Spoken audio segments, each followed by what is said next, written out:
আসসালামু আলাইকুম। আপনার সন্তান কি আপনার সামনে চুপ থাকে? কথা জিজ্ঞেস করলে শুধু হ্যাঁ বা না এটুকুই উত্তর দেয়? আপনি কি কখনো ভেবেছেন সে আপনাকে সম্মান করে বলে চুপ, নাকি ভয় পায় বলে চুপ থাকে? আজকের এই ভিডিওতে আমরা সেই বিষয়টি জানবার জন্য চেষ্টা করব। কেন সন্তান কথা বলে না এবং কিভাবে তাকে আবার আপনার কাছে ফিরিয়ে আনবেন, আপনার সাথে সে কথা বলবে, শেয়ার করবে এবং আমরা অনেক বাবা-মা আ অভিযোগ করি যে, "আমার সন্তান কিছু শেয়ার করে না আমার সাথে। শেয়ার করে না এর পেছনের কারণগুলি কি আসলে?" কিন্তু সত্যটা একটু কঠিন। সন্তানরা তখনই কথা বলা বন্ধ করে দেয়, যখন তারা বুঝে আমাকে বাবা-মা বুঝবে না। তারা বুঝতে পারবে না। ২০১২ সালে জার্নাল অফ অ্যাডোলেসেন্স এ প্রকাশিত এক গবেষণায় দেখা যায়, যেসব পরিবারে বাবা-মা বেশি কন্ট্রোলিং মানে নিয়ন্ত্রণ করে, ওভার কন্ট্রোলিং মেন্টালিটি যে সকল বাবা-মা শো করে, সেসব পরিবারের সন্তানরা কম কথা বলে এবং বেশি গোপনীয় হয়ে যায়। বেশি অনেক কিছু তারা গোপন করে, শেয়ার করে না। আবার আমেরিকান সাইকোলজিক্যাল অ্যাসোসিয়েশন বলছে, children open up when they feel emotionally safe.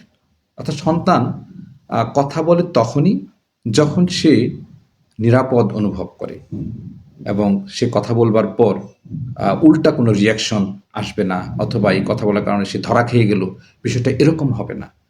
আপনার সন্তান এসে বলল, আজকে আমি পরীক্ষায় কম নম্বর পেয়েছি। আপনি সাথে সাথে আপনি কি করেন? সাথে সাথে বলে দেন যে, তুমি কখনো ভালো করতে পারো না, ভালো করবে না। লজ্জা লাগে না তোমার? আর আমার তো লজ্জা লাগে তোমাকে নিয়ে। এই এক মুহূর্তেই সন্তান সিদ্ধান্ত নেয় আর কিছু আপনার সাথে শেয়ার করবে না। এটাই ধীরে ধীরে তৈরি করে ইমোশনাল ডিসট্যান্স। এই ইমোশনাল ডিসট্যান্সের কারণে সে আর কখনোই আপনার সাথে কোনো কিছুই শেয়ার করতে চায় না। আমাদের প্রিয় নবী মোহাম্মদ রাসূলুল্লাহ সাল্লাল্লাহু আলাইহি সাল্লাম কিভাবে শিশুদের সাথে আচরণ করতেন?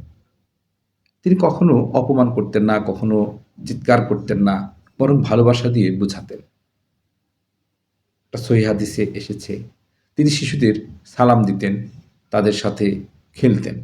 একবার ভাবুন তো, যিনি পুরো মানব জাতির নেতা, যিনি আমাদের মডেল, যিনি সকল মানুষের জন্য মডেল, তিনি শিশুদের সাথে এত নম্র।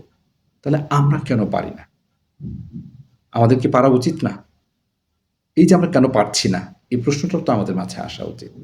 এখন প্রশ্ন, কিভাবে সন্তানকে আবার আপনার সাথে কথা বলাতে পারবেন, সে আপনার সাথে ইজি হবে? এর জন্য আপনাকে যেটি করতে হবে, সেফ স্পেস তৈরি করুন।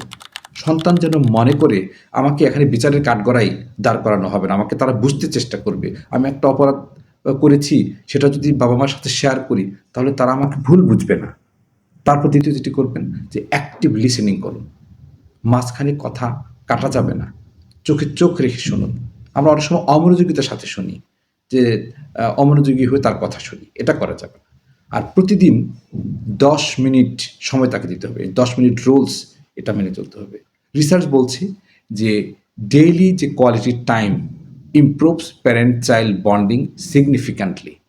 এজন্য টাইম দিতে হবে। রিঅ্যাক্ট না, রেসপন্ড করুন। রাগ করে না, তাকে বুঝিয়ে বলতে হবে। আপনার আমার সন্তান তো, তাই না? আপনার আমার সন্তান যখনই আসবে, তাদেরকে আমাদের কাছে আসবে, শেয়ার করবে, আমরা বোঝানোর চেষ্টা করব। একদিন আপনার সন্তান বড় হয়ে যাবে। তখন হয়তো সে আপনাকে সব বলবে না। কারণ আপনি তাকে শোনেননি। মনে রাখবেন, আপনার সন্তানই যে পারফেক্ট তা না। কিন্তু সে তো এখন শিখছে। সে শুধুই শিখছে। সে আপনাকে দেখে শিখছে, পারিপার্শ্বিকতা থেকে শিখছে, সে পরিবারের অন্যান্য সদস্যদের কাছ থেকে শিখছে। এইজন্য আজ থেকে সিদ্ধান্ত নিন যে আপনি সন্তানের বিচারক না, তার নিরাপদ জায়গা হবেন। আমরা চেষ্টা করব সকলেই, আমরা প্রত্যেকেই চেষ্টা করব সন্তানের বিচারক না হয়ে আমরা নিরাপদ একটা জায়গা হব। আমরা সন্তানের শেয়ার করার পথকে বন্ধ করব না। আপনার কাছে ভিডিওটি ভালো লেগে থাকলে অবশ্যই ভিডিওটি একটি লাইক দিবেন, শেয়ার করবেন এবং আমাদের চ্যানেলটি সাবস্ক্রাইব করতে ভুলবেন না। আর আমার যে ফেসবুকে যে আমার প্রোফাইল আছে, প্রোফাইলে আমরা শেয়ার করে থাকি ভিডিওগুলি। প্রোফাইলে আমাকে ফলো করবেন নিয়মিত ভিডিওটি পাওয়ার জন্য। আপনার সন্তানের যে কোনো ধরনের প্রশ্ন, যে কোনো ধরনের সমস্যা সম্বলিত প্রশ্ন আমাদেরকে করতে পারেন। আমরা চেষ্টা করব উত্তর দেওয়ার জন্য। তো আজ আর কথা বাড়াচ্ছি না। সকলেই ভালো থাকবেন, সুস্থ থাকবেন। শুভকামনা সকলের জন্য। আল্লাহ হাফেজ।